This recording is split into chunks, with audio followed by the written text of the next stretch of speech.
I can't whistle. Good evening, guys, and welcome to Penguin Reviews. Okay, that's quite warm. Hello. That's better. I'm actually wearing this jumper for a reason, but that's not for now. Hi.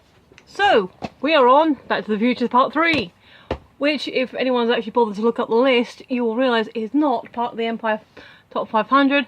But hey, this is my show, and I want to review it because it's a fun movie. I like it. I'm actually surprised that it's not on the list, because a lot of people I've seen, you know, talking about it subsequent, have said it's actually one of their favourites.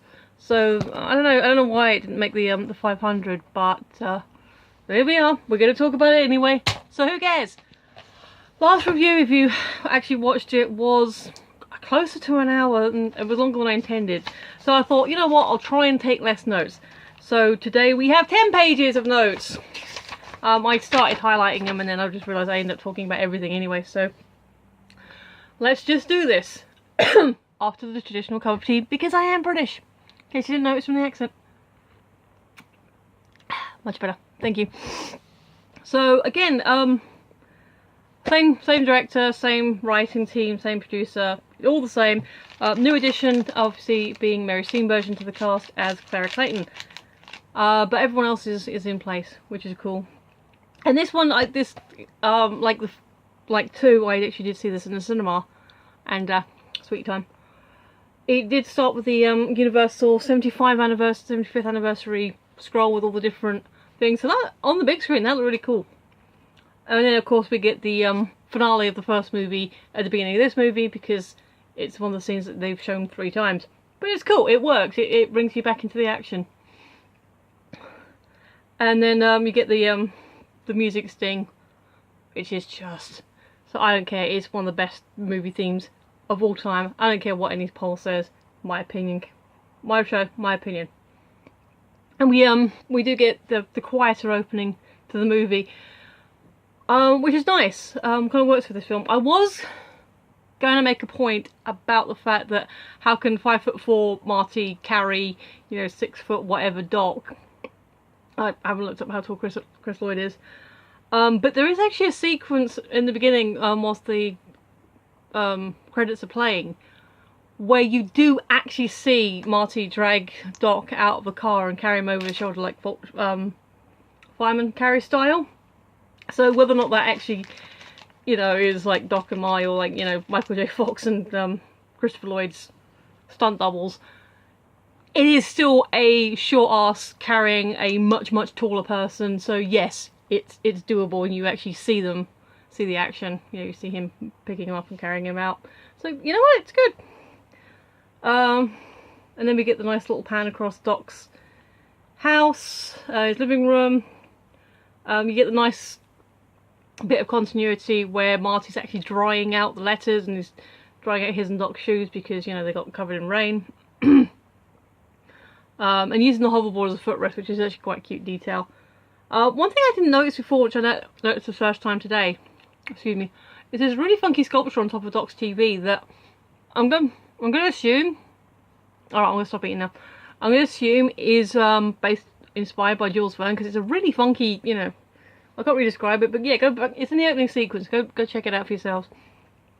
And you get this great moment where Doc is giving his, oh my god, I sent him off, and there must have been some kind of, you know, temporal displacement thing, because I don't remember getting home, all this stuff. And then Marty just undercuts with, hey Doc, and don't freak out, and then knocks over the hoverboard and lands on the harpsichord, where you get this great sort of progression of like tense music sort of building up.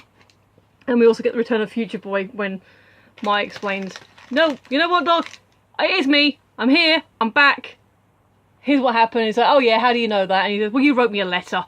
And he's like, so you get another great Chris Lloyd face from that.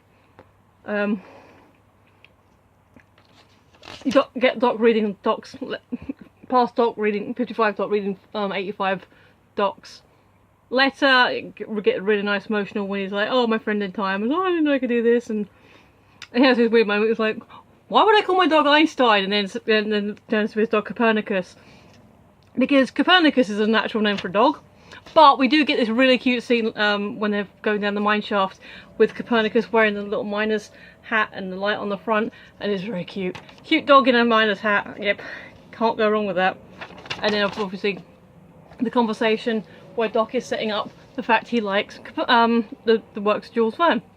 Again, very good scripting. You set it up in a naturalistic way. It's like, oh wow, this reminds me of the time I tried to do the thing when I was a kid. Yeah, because it's inspired by this. And then you get a lovely little conversation between Doc and Marty about how Doc's like, hey, I wonder if I'm in the history book, and Marty's like, don't look yourself up, you've told me not to do stuff like that. And he goes, yeah, you're right. So Marty's learning. He's gone through an evolution, which is very cool for him. And then obviously you get Copernicus against, obviously it's got Doggo reveal, Copernicus up against Doc's tombstone. And then the convenient timing of the letter, like literally if Doc would wait another week to write the letter, he would never have been able to write that letter, which is kind of sad, but you know. So I don't think that's necessarily convenient, so we decide, now I have to do it, today's the day I'm going to write my letter. So there we go. I've got nice duds Marty because of the Howdy Doody inspired clothing, but I did have a thought, this time around we don't actually know how long Marty's been in 1955. It could have been a week or so. We don't know how hard it would have been for Doc to get hold of all those components and then build the contraption. So we could say another week, but yeah, so Marty's had at least another week in the past, but we don't know exactly how long. I think someone worked it out that if you take into account all the movies, Marty's maybe a month older than he should be because of the extra life he's lived without, you know, without anyone knowing. Oh, and then the brilliant line from Doc said, you don't want to crash into some tree that was existed in the past. Which obviously is, I'm assuming, is a reference to the lone pine when Marty knocked over the pine tree. But it's a very cute line. And then the whole line about not thinking fourth dimensionally.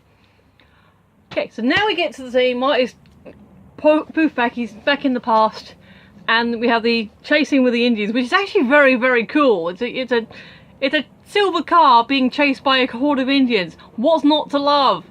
And then of course the cavalry.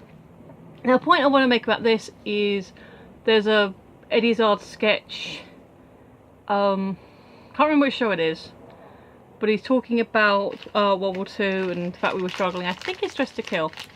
Anyway, he's saying about, you know, because you were back home in America watching, you know, US cowboy movies, and the cavalry always comes at the end. I put to you that this is possibly the only Western movie where the cavalry is right at the beginning. Don't see them again because you don't need to. But yes, that is my theory, hypothesis, whichever, both. That Back to the Future 3 is the only Western that has the cavalry at the beginning. And bears do care. If you crash into a bear's home, bears care. And we meet Seamus. We get the Mum Is That You scene, where it's Leah Thompson playing, you know, Maggie McFly. There is this theory that guys tend to go for people that are, you know, look like familiar to them, and the argument goes that Jennifer looks a little bit like Lorraine. I don't know. I think it's just a way of getting Leah Thompson in the movie, and she does it very well, but it's not her biggest part compared to the other movies. But it's nice to have her in here, and she does it well. Her accent's pretty good. I mean, better than my Irish accent. I'm not like, my Irish accent's terrible, which, considering I'm actually part Irish, is quite shameful. Yeah. Oh, and then Marty's checking for his Charleston when he gets up. And then we get a wonderful split screen with Seamus and Marty, where he's basically handing himself food. Now, I had a comment here about nice wig. Seamus's ginger wig. And then it suddenly occurred to me, and I haven't actually looked up pictures, so feel free to do this for yourself. I'm wondering, is Seamus's ginger wig somewhat inspired by Eric Stoltz's natural hair? I'm not saying it was deliberate. It would make sense that someone with Celtic ancestry, Celtic Gaelic ancestry, would be a redhead. There's a lot, you know, Northern Ireland, Scotland, there is a lot of red-headed people. I'm just wondering if that is the case here, if it's, you know, oh, well, you know, someone of Celtic ancestry would be red-headed, or it's because it was kind of a nod to Eric Stoltz. Don't know, it's not, it's literally occurred to me, I've not seen it anywhere else in any other thing. Cut to the town, the lovely pan, you get all the businesses, really setting up the atmosphere of this complete, it's Hill Valley, but it's not as you know it. Which is so cool. And then I've got so little when Marty's coming into the saloon, because he's just peeking over. I don't know the abnormal height of those saloon doors, but yeah, he's just like peeking over the top, and it's very cute. Old-timey actors. We've got Dub Taylor, Harry Carey Jr. and Pat Buttram. I thought all three of them actually had cameoed in Roger Rabbit as the Bullets. It turns out it was only Pat Buttram who was Bullet number 1. But, you know, it's a nice little nod. I'm sure a few of the other actors are, you know, possibly old school Western actors, but they're the ones that still stick out. And then I've got giving whiskey to a minor. I looked it up, and the California drinking law pre 1891 was like 16, and Marty's supposed to be 17, so actually he's not breaking the law by giving alcohol to a 17-year-old. So yay! Buford's entry is really good. It's the whole, you know, McFly, thought I told you never to come in here again. But then he actually acknowledges, no, you're not Seamus McFly, but you look like him in that stupid hat. Again, give it up to Tom Wilson. He's created another completely different character and just completely owns it. And really does wonderful. That's better. Stop locking your box. Stop. Sorry. I'm being fussy now. So you get the whole shooting the floor. The whole Marty moon dancing. Because I'm not sure where Marty's moonwalking would come from, but he does it well. Obviously splits over the spittoon. Run, squirrel! Then we get the big chase scene. The big chase scene around what will become the square. And it occurred to me, Marty loses this one. He doesn't best the Tannen in this sequence. He gets bested himself. And we have the infamous hanging scene, which is still kind of hard to watch, because in case you didn't know, Michael J. Fox actually nearly died doing that sequence. The safety wire slipped and the thing caught around his neck, and nobody noticed until he started turning a funny colour. And you have to remember, his son was just born at this point. You know, he's just become a dad and almost died for his art, and that's just still kind of freaks me out a little bit. But so if you didn't know that, that's a thing that happened. And then Doc to the rescue, just being awesome and badass. And I didn't look this one up. $5 for the whiskey, $75 for the horse. Is that because he shot the horse? Or is that how much the Doc was charging for the shoeing? Because that seems quite a big... I mean, I know farrieing in, you know, the blacksmithing is an art form. But back then, I don't know if it was necessarily, you know, I don't know. And then Doc's looking at Marty's clothes. Oh, who dressed you like that? You know, that you did. So basically Doc called himself an idiot, which is cool. And then we get a quick rehash of what happened in Back to the Future 2. With the... I just said Back to refresh. Oh yeah, leaving Jennifer on the porch. So just like, you know, don't worry, everything will be fine. You burnt the almanac. You get the refrigerator and steam power fridge, which is very neat. Little ice maker.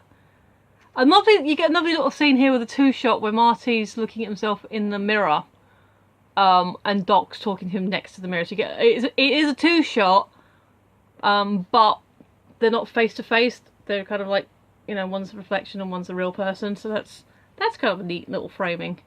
And then you get a sequence of speed testing to get out the thing, which is really good. And you meet the helpful engineer, which he really is kind of helpful. You know, gives them interesting information. Oh, and there's Clara in the background while they're looking at the map. Huh, nice little detail you don't always notice straight away. Thrilling rescue, saving Clara from falling into a ravine. Dan Doc can ride. He can. He was really good. I don't know how. Actually, I do know how long he's been in the past because he said, but I hadn't looked it up, so that's on me. I apologise. But he's been there a few months, so he's learnt to ride. And we get the meet cute between Doc and Clara, which is actually cute. It's a cute meet cute, and they're really sort of sweet, and Doc's kind of innocent, and it's adorable. And then he's got hat hair when he takes it off to say goodbye. And then we get the story about how Clayton Ravine became Clayton Ravine, which is a teacher fell in, and Marty saying that every kid in school knows that story because they've all got a teacher they want to see fall into a ravine. My question is, how many of those kids want to see Strickland fall into the ravine? Because I bet it's a big number. Because he's a bit of a hard ass. Okay. Oh, and we've got the model scene. You know, setting up the plan, which is again a really good model.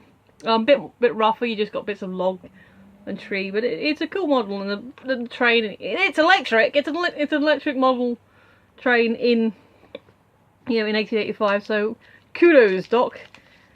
And then he actually catches the DeLorean this time, so he didn't have the scene where it's like, oh my god, you're filling with cop. No, it's all good.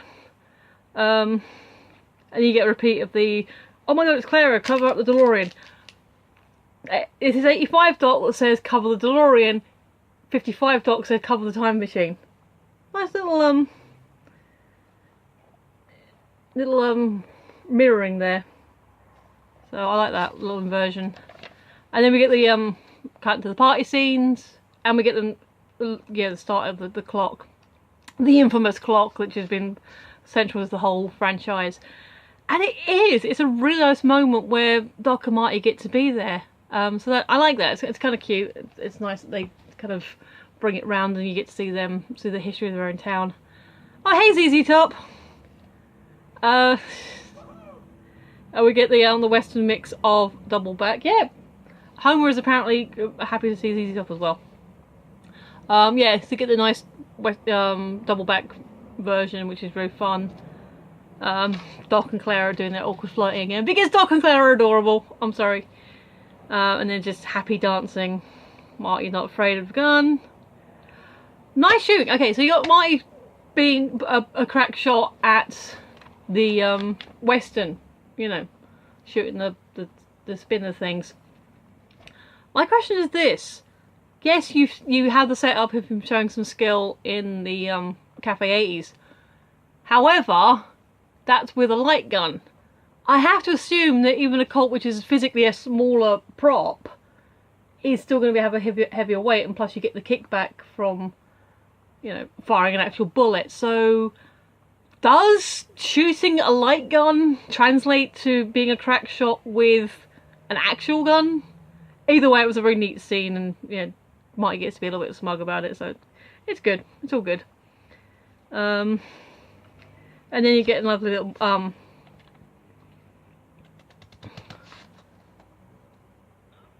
there's a bit of family bonding with Seamus and Marty again, and then the gag where Marty's like, hey, Frisbee, far out, and he's like, what was that about? And they're like, oh, it was right in front of him. So yeah, family bonding. McFly's together. Very cute. And to Buford's gang. I will say that Marshall Strickland is kind of cool. Principal Strickland seems a bit too harsh, especially towards Marty, but maybe that's because we have bias towards Marty as our hero. But Marshall Strickland, I think he's got the right amount of strictness. That's what he needs. Tan, you're early, because Buford trying to kill the Doc with a Derringer. That'll work. And then decides to dance with Clara instead, and Clara being kind of cool and badass, and stamping on his foot and just being very, very cool. Go Clara, and then the lovely scene where Marty sticks up for his friends. The brilliant shot again. Marty apparently is a brilliant shot because he does the frisbee. It knocks Buford's hand. The gun, misfires and shoots Doc's hat off. And then you get the whole sequence of him just, hey, lighten up, jerk! Just leave my friends alone. And then you think that's gonna be it. And then Buford calls him Yeller. And he's like, no, call me that. And he's like, oh, Marty. Which does actually, so Sorry, I've got down the line of I'll hunt you and shoot you down like a duck when they agree to do that. And dog you for shooting down like a dog. Get out of here. But as I say, it leads to a nice scene between Marty and Seamus again, where we discover that Seamus's brother was called Martin, which led me to wonder one thing: is Marty originally named after his ancestor Martin McFly, or is he now named after himself, Marty, Calvin Marty Klein? It's one of those things that didn't occur to me until I was rewatching it now, and one of those paradoxical things which makes it fun. This film is fun. Yeah, is Marty named after his ancestor or himself? The split screen on this one is slightly hokier. You can actually see the hard lines around Marty, which suggests to me that Michael was the one on green screen.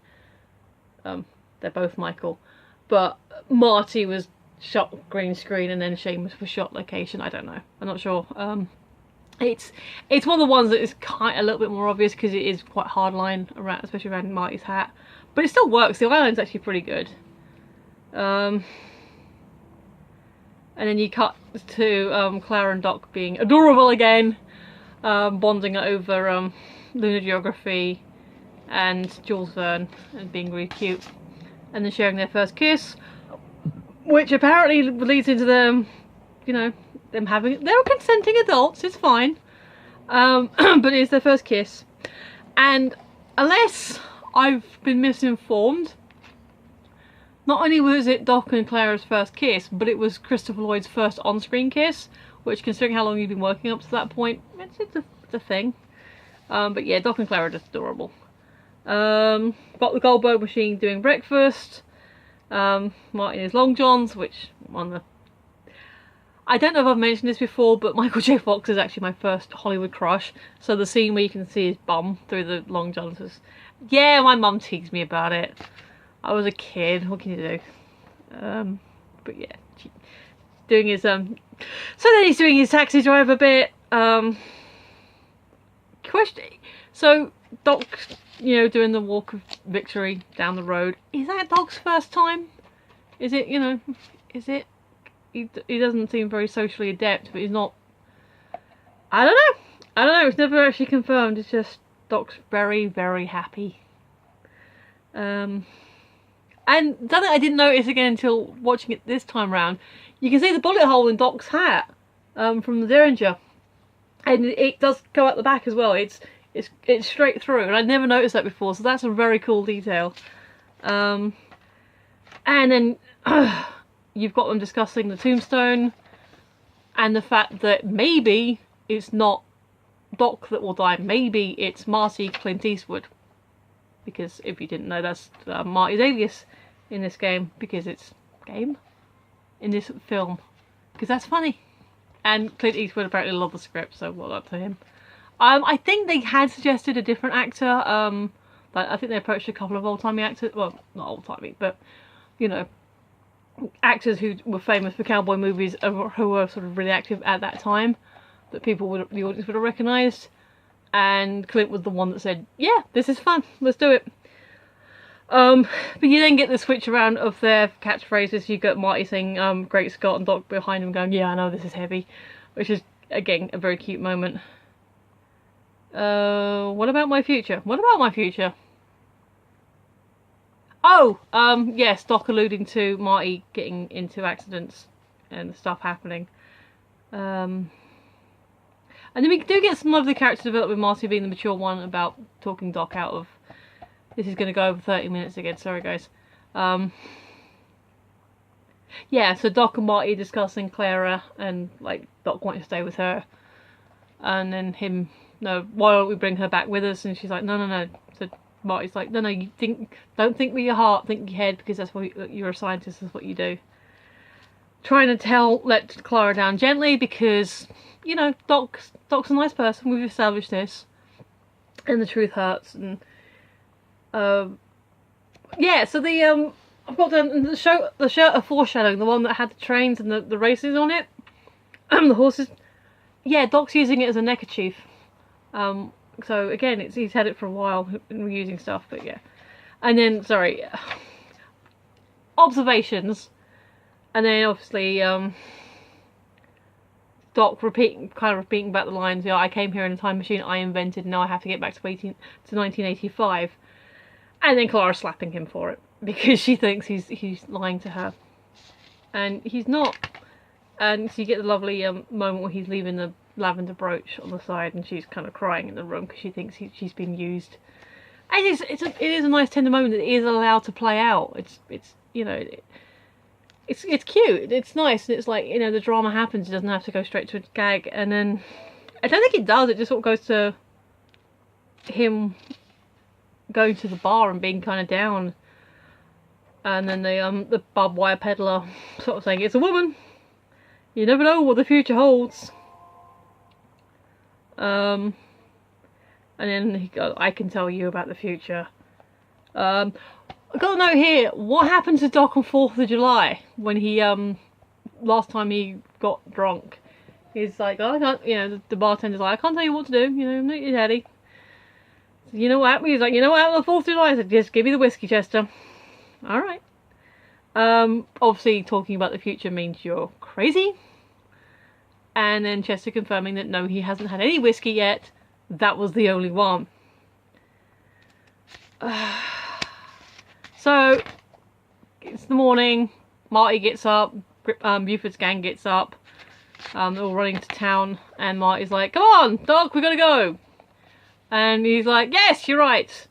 And all the barflies are like, "To the future!" And Doc, "To the future!" And drinks a whiskey and promptly faints. Which means he's actually, there is someone in the world who is more of a lightweight than Erin Mills. Then we get the wake up juice scene, which I don't know what's in it, but it looks gross. Hell of a reflex gag reaction. Buford calling Marty out. "It's not 8 o'clock yet." It isn't. You can see the clock out the window. And then the whole peer pressure scene where everyone's like, "You gotta go out there, you gotta fight him because you said you would, and I've got money bet on you, and I've got money bet against you." And meanwhile, Seamus is just stood there being all quiet and stoic. And it's a good scene, you know. It's a good scene about dealing with peer pressure without, you know, being all after school special about it. And he does stand up to it. He's gonna like say, "No, we're not doing this. I'm not going out there." He's an arsehole. So like Marty's like, "Hey, you got a back door to this place?" And just like, "Yeah, it's in the back." That made me laugh. That did make me laugh. And then Clara's on the 8 o'clock because she wants to get out of town because she feels used by the Doc, which isn't fair, but it is what it is. It's a shame. But she's sitting in front of the barbed wire peddler. Is that coincidence? Probably. Is it plot? Yes. But you know what? It works. You know, why they're going to be on the same train? Why wouldn't they be on the same carriage? If you don't, you know, this train could be going for a long time. The other cabins could be all full. It does look pretty full, so but yeah, she gets to listen to him talk about how sad Doc was, and she's overhearing that. She said, "Oh, was it this, you know, tall gentleman with big puppy dog eyes and long silvery flowing hair?" Like, "You know him?" And she's like, "Emmett!" Yeah, so it's her moment of realisation that, you know, the Doc does love her. And it's a very sweet moment, and she gets all badass and jumps off the train, which is cool. Excuse me.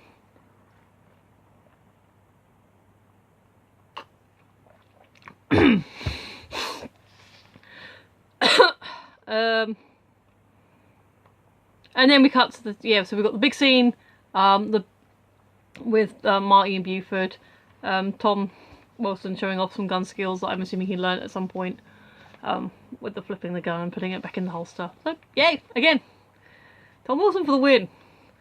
And then obviously, you know, Marty tries to be all, "No, I'm not fighting you, we'll settle this like gentlemen." Takes off the gun, so he is now unarmed. And here, again, Marty is still a minor. He is under 18. I don't know if the townspeople know this, but he is again, I don't know California law in 1885, but he is, by modern definitions, a child. Well, a teenager. He's not yet legally an adult. So, you know, this is bullying. When Buford shoots him straight down and thinks he's killed him, that is bullying. You're bullying a little guy. That's not cool. But then it's obviously, you know, he goes, gets up, and Marty walks over to him, and the townspeople just like, and then Marty kicks the gun out of his hand, and, you know, Buford punches him and gets his hand smashed in because Marty's wearing the iron plate under his thing, because he got the idea from the film that Biff was watching. It all fits in, it all comes together, it's awesome. And then, awesome fight scene where Marty basically beats the crap out of Buford. Don't call him Mad Dog, but yeah. And then we get obviously, the manure scene. Always bet on the little guy. Always bet on the little guy. Tenacious little fox. Breaks the tombstone, which then disappears from the picture. So yay, that's that problem solved. Some little kid gives him his gun back. He gives it to Seamus, says it's worth $12, never been used. And I'm wondering how much is that worth in 1985 money. Sorry, I keep getting my years mixed up. Because if Marty brought it back with him, that is a mint condition Colt Peacemaker.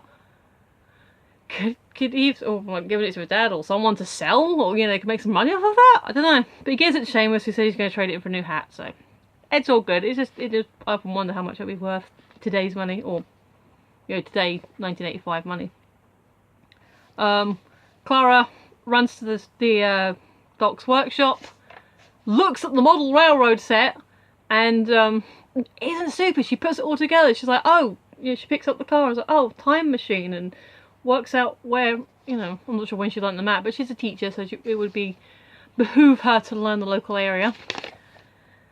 And we get the fun, we get the fun chase scene where Marty and Doc are riding the horses and jumping on the train, and they, you know, jump down and take over the engine. And is this it's a science experiment! Same engineer! So it's basically the same guy who gave them the idea, who then gets train jacked, which is cute, funny. I don't know if you necessarily recognise them, but so they get the car. They're not putting anyone else in danger. They do have the car uncoupled, and they take it around the corner and do it then. And you get the Doc tooting the horn, because he's always wanted to do that, and that's just genius. That is pure wonderful joy. The look on his face is really cute. And then we get introduced to the, I can't remember, I'm not sure if it's saying Presto logs or Crisco logs. It's not something we have, it's not something I recognise. My phone's about to beep, so excuse me.